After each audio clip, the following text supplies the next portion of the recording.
Welcome to 30 Degree Shift, a weekly exploration of absurdity, perception, and the quiet mechanics of being human. I'm William T. Torgerson, and today's essay is called Burn Your Art. I've been an artist my whole life, though most of it I've been lying to myself about it. It's a real shame how good I am at lying. I talked about my memory gap before 15 last week. There's one significant exception to that rule, a series of comics I made. I'm not going to name them as they were back then. Suffice it to say it was cancel-worthy. Instead, let's refer to it as Dumb Boy. It started with a number 2 pencil and ruled loose-leaf paper.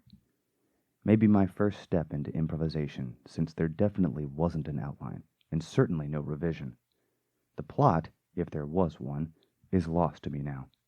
But each issue saw Dumb Boy run and jump off a cliff at least 2 or 3 times. As the issues piled up, I decided that 100 was the right number to aim for. I sketched furiously, foregoing the ruler. Straight lines were for amateurs. Issue after issue stacked in my binder until I wrote 100. I'd done it. I had finished. Have you ever finished a creative work? It's a weird feeling. It's been a long time since something felt done for me. This did. Probably because I was too naive to know what a first draft was. I didn't understand what the work was either. I just knew what a product was, and that I had made one. When soda fizzed through my backpack, devouring my creation, I was crushed. I beat myself up for not scanning it in for posterity. I wouldn't work on a creative project like that for years. Not to chastise young William too much, but that was quite a childish view of content creation. Having rejoined the good fight 25 years later, I know that it's full of all different levels of pain. Some to overcome, others to endure, and even others to leverage. In a congruent moment, I threw out a 60,000-word draft of my first novel this time last year. For the morbidly curious, I'll place a eulogy for galloping toward forever at the bottom of the article. The concept will return, but I don't think a single word from that piece, which was on its 7th draft, will reappear other than character and location names. Before throwing it out, I bled into the pages. I cut out organs I considered vital, changed structure, added and removed characters, moved locations, and updated tense and POV. I fought with every breath to make it work. Even still, I remember the decision to burn it as when I became a true writer. 25 years. More than just time had passed. Cardboard and acrylic. Galloping toward forever wasn't the first piece of my art I'd burned. That happened for a more practical reason. It was shortly after the events discussed in My Personal Delta. I'd stumbled into an opportunity to manage a company in Oklahoma City. Not glamorous, but certainly a step up the success ladder, or at least the ladder I sought to climb back then. I stacked cardboard squares with rudimentary acrylic artwork into a cardboard box like a mangled and repurposed Matryoshka doll. Why was I keeping them? I looked to my bookshelf, filled with tomes I'd consume and was unlikely to pick up again until I packed for the next move. Something in my soul told me they had intrinsic value. Returning to the cardboard in my hand, I still couldn't answer.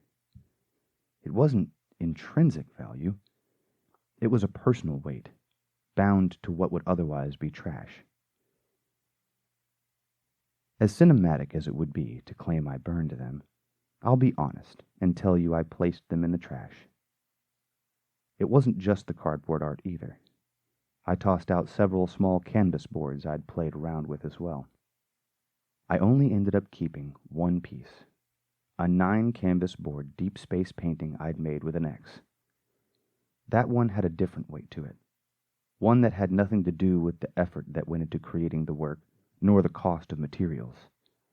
I deemed it worth keeping because it had transcended from thing I made into a coded memory. As for the cardboard, I mostly just feel bad that I coated a biodegradable medium with acrylic ink. But we all make mistakes. Prominence in POV. Essays are funny. You explore an idea, do some research so you don't make an ass of yourself, and end up learning something. I dove into the prominence effect, hoping to give y'all a juicy article to impress your armchair academic friends. Instead, I'm holding a scientific frame for my anecdotal experience. I love science. Not just the learning part, but the struggle of it. Reading a sentence 3 or 4 times because you know there's something there worth understanding. This is, of course, after you've read a bunch of sentences you either didn't understand at all, or were irrelevant to your query, or, worst of all, filled with rigorous procedure. Here's the sentence that got me. Preferences inferred from choice are more likely to favor the alternative that is superior with respect to the prominent, most important or salient, attribute than are preferences inferred from matching, direct trade-off, judgments. What was prominent with Dumb Boy? Having finished something. It was proof that I could do it. The loss was sudden and sharp. How about the cardboard on acrylic? That was discovery. Each piece a footstep in the sand, meant to be washed away. Galloping toward forever is a forged link in the chain of my craft. It's there even after I threw it away. Art takes a certain level of obsession. You can call it dedication if you like, but that's just a more socially acceptable term. Whether writing, painting, dancing, or otherwise, art is deeply personal and often isolating. Maybe that's why I fall in love with my pieces. I kind of have to. Only some artists get lucky enough that other humans will actively enjoy our work sometime down the line, and it's even rarer to get genuine interaction. That puts me in a bit of a quandary, doesn't it?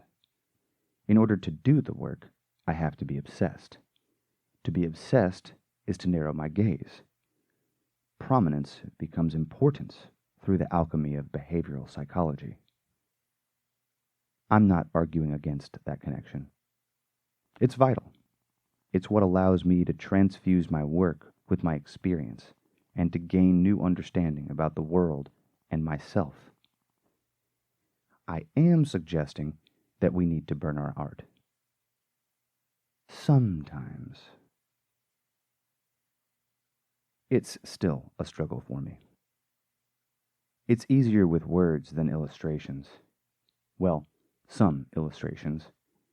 The crap ones are easy to throw into the sun or oncoming traffic. The inhuman things I've drawn could fill the child's closet.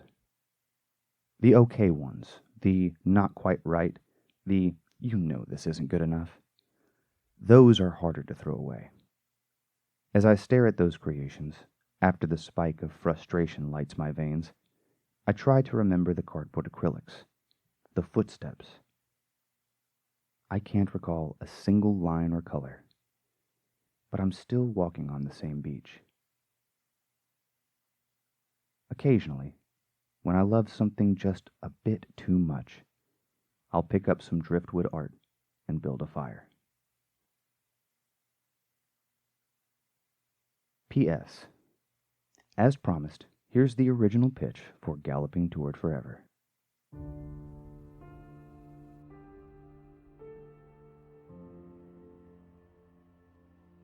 In a world where psychic power flows through all living things, 2 souls were meant to be fused into one.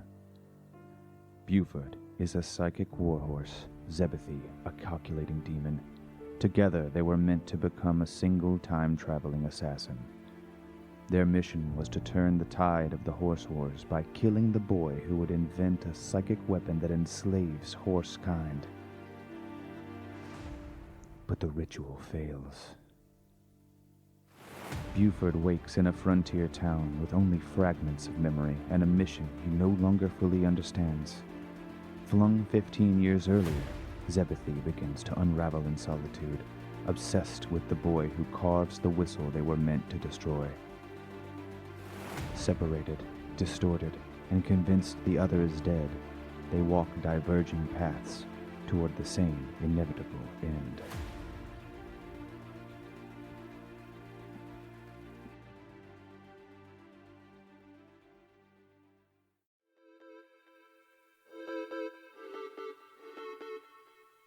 Thanks for listening to 30 Degree Shift.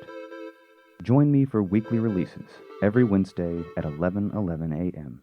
at 30degreeshift.com or subscribe on Substack or your favorite podcast app.